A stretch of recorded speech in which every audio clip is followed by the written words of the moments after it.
जय जोहार, जय छत्तीसगढ़ संगवारी हो। नितिन दुबे ऑफिशियल चैनल में आप मन के स्वागत है।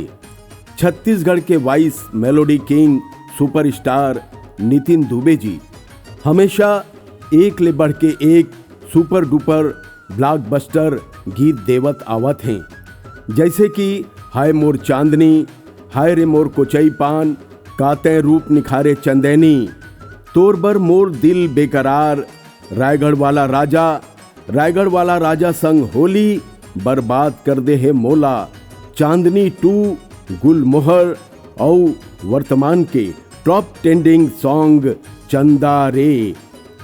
हाँ तो संगवारी हो, उही क्रम में साल 2022 के शुरुआत के पहला संगीतमय तोहफा हमन लेके आवत हन, जेकर नाम है हाय रे मोर मुनगा खाड़ी। तो संगवारी हो, जैसे कि जड़कल्ला के मौसम में मुनगा के संग में बरी के झोर के सब्जी बड़ मिठाथे, वैसने ही मसलहा मजेदार गीत है हाय रे मोर मुनगा खाड़ी, जेला अपन गोल्डन सुमधुर आवाज और संगीत ले सजाइन हवे voice melody king Nitin Dubey ji. ये गीत ला लिखिन हवे छत्तीसगढ़ के मशहूर गीतकार बुधराज चौहान जी। एकर संगे संग यहू बात है कि नितिन दुबे ऑफिशियल चैनल हा नवा प्रतिभाशाली कलाकार मन ला सुनहरा मौका देहे बर जाने जाथे। यही क्रम में हाय रे मोर मुनगा काड़ी घलो एक खास उदाहरण हवे। ये गीत में हमर छत्तीसगढ़ के हीरा बेटा नितिन दुबे जी और कोरबा के सुरीली आवाज के नवोदित गायिका सुमन चौहान ला मौका दे हवे। एकर संगे संग वीडियो में सुप्रसिद्ध गायिका शर्मिला विश्वास ला लीड एक्ट्रेस के रूप में अभिनय करे के मौका दे हवे। तो संगवारी हो, Nitin Dubey official YouTube channel के बैनर तले बने हाय रे मोर मुनगा काड़ी छत्तीसगढ़ी लोकगीत के कोरियोग्राफर हवे हमर छॉलीवुड के सुप्रसिद्ध एक्टर और डांसर राम यादव जी। ये वीडियो एल्बम ला शूट करिस हवे डीजी एंड रील प्रोडक्शन।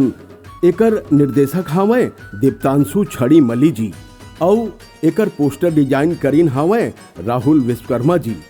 तो आवा एकर रिलीज डेट जाने बर हमन देखत हन हाय रे मोर मुनगा काड़ी के टीजर।